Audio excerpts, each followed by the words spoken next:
ಈ ಕಾರ್ಯಕ್ರಮಕ್ಕೆ ಬರಬೇಕಾಗಿತ್ತು.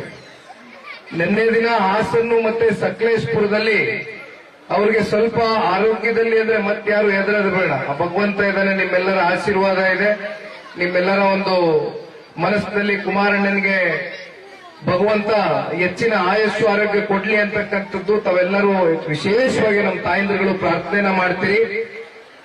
ಆದ್ರೆ ಅವರಿಗೆ ಸಣ್ಣ ಪುಟ್ಟ ದೆಹಲಿಯಲ್ಲಿ ಇತ್ತೀಚೆಗೆ ತಾನೇ ಚಳಿಗಾಲದಲ್ಲಿ ಒಂದು ಸ್ವಲ್ಪ ಕೆಮ್ಮು ಮತ್ತೆ ನೆಗಡಿ ಜ್ವರ ಆಗಿದೆ. ಹಾಗಾಗಿ ಬೇರೆ ಏನು ಗಾಬರಿ ಪಡ್ತಕ್ಕಂಥದ್ದೇನಿಲ್ಲ.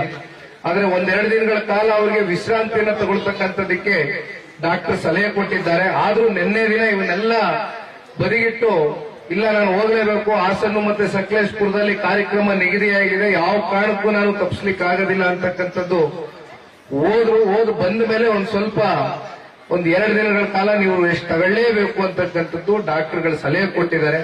ಹಾಗಾಗಿ ಅವರು ಬರ್ಲಿಕ್ಕಾಗಿಲ್ಲ. ಇಲ್ಲ ಅಂದಿದ್ರೆ ಬಹುಶಃ ಇನ್ನೇನು ಒಂದು ಗಂಟೆ, ಇನ್ನೇನು 3:15-3:15 ಗಂಟೆಗೆ ನಿರ್ಮಲಾನಂದ ಶ್ರೀಗಳು ಆಗಮಿಸ್ತಾ ಇದ್ದಾರೆ. ಅಷ್ಟೇ ಅಲ್ಲ, ನಮ್ಮ ಪಕ್ಷದ ಮಾಜಿ ಸಚಿವರು ಸನ್ಮಾನ್ಯ ಕುಮಾರಣ್ಣ ಅವರ ಆಪ್ತರಾಗಿರ್ತಕ್ಕಂಥ ಸಾರಾ ಮಹೇಶ್ ಅಣ್ಣವರು ಕೂಡ ನಿರ್ಮಲಾನಂದ ಶ್ರೀಗಳ ಜೊತೆ ಬರ್ತಾ ಇದ್ದಾರೆ.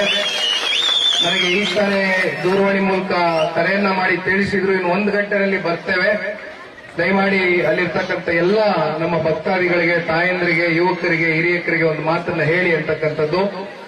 ಬಹುಶಃ ಈಗ ನಾನು ನಿಶ್ಚಲಾನಂದ ಶ್ರೀಗಳ ಜೊತೆ ಕೂತಾಗ ಇಲ್ಲಿ ಒಬ್ರು ಹೆಣ್ಮಗಳು ಒಂದು ಪುಸ್ತಕವನ್ನ, ಅಕ್ಕವರು ಒಂದು ಪುಸ್ತಕವನ್ನ ತೋರಿಸಿದ್ರು.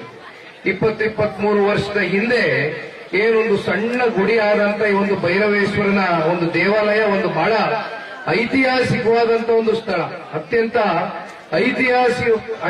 ಐತಿಹಾಸಿಕವಾದಂತ ಒಂದು ಸ್ಥಳ, ಇತಿಹಾಸವನ್ನ ಉಳಿರ್ತಕ್ಕಂಥ ಒಂದು ಸ್ಥಳ ಅಂತಕ್ಕಂಥದ್ದು. ಇದಕ್ಕೆ ಬಹುಶಃ 2011ರಲ್ಲಿ ಶ್ರೀಗಳು ತಹಸೀಲ್ದಾರ್ ಆಗಿ ಬಹುಶಃ ಅವತ್ತು ತಾವೇನು ಒಂದು ಶಂಕುಸ್ಥಾಪನೆಯನ್ನ ಮಾಡಿದ್ರು, ಅದನ್ನ ಅವರು ಕೂಡ ನೆನೆಸ್ಕೊಳ್ತಾ ಇದ್ರು. ನಾನು ಈಗ ತಾನೇ ಆ ಫೋಟೋದಲ್ಲಿ ಕೂಡ ನಾನು ಅದನ್ನ ಗಮನಿಸಿದೆ. ಹಾಗಾಗಿ ಇವತ್ತು ಈ ಒಂದು ದೇವಾಲಯಕ್ಕೆ, ಈ ಗೋಪುರಕ್ಕೆ ಇವತ್ತು ಸಾಕಷ್ಟು ಜನ ಇವತ್ತು ಟ್ರಸ್ಟ್ ವತಿಯಿಂದ ಬಹುತೇಕ ಇವತ್ತು ಸಾರಾ ಮಹೇಶ್ ಅಣ್ಣ ಅವರು ಇರ್ಬೋದು, ಟೂರಿಸಂ ಮಿನಿಸ್ಟರ್ ಆದಂತ ಸಂದರ್ಭದಲ್ಲಿ ಹತ್ತತ್ರ 1.5 ಕೋಟಿ ರೂಪಾಯಿಯಷ್ಟು ಅನುದಾನವನ್ನ ಬಿಡುಗಡೆ ಮಾಡಿದಂತದ್ದಿರ್ಬೋದು. ಇತ್ತೀಚೆಗೆ ಅದನ್ನ ಮುಕ್ತಾಯ ಮಾಡತಕ್ಕಂಥದಕ್ಕೆ ಸನ್ಮಾನ್ಯ ಶ್ರೀ ಎಸ್ ಟಿ ಮಂಜಣ್ಣ ಅವರು ಕೂಡ ಸಾಕಷ್ಟು ಅನುದಾನವನ್ನ ಕೊಟ್ಟಿದ್ದೇನೆ ಅಂತಕ್ಕಂಥದ್ದನ್ನ ಈಗ ತಾನೇ ಸ್ಮರಿಸಿಕೊಳ್ತಾ ಇದೆ.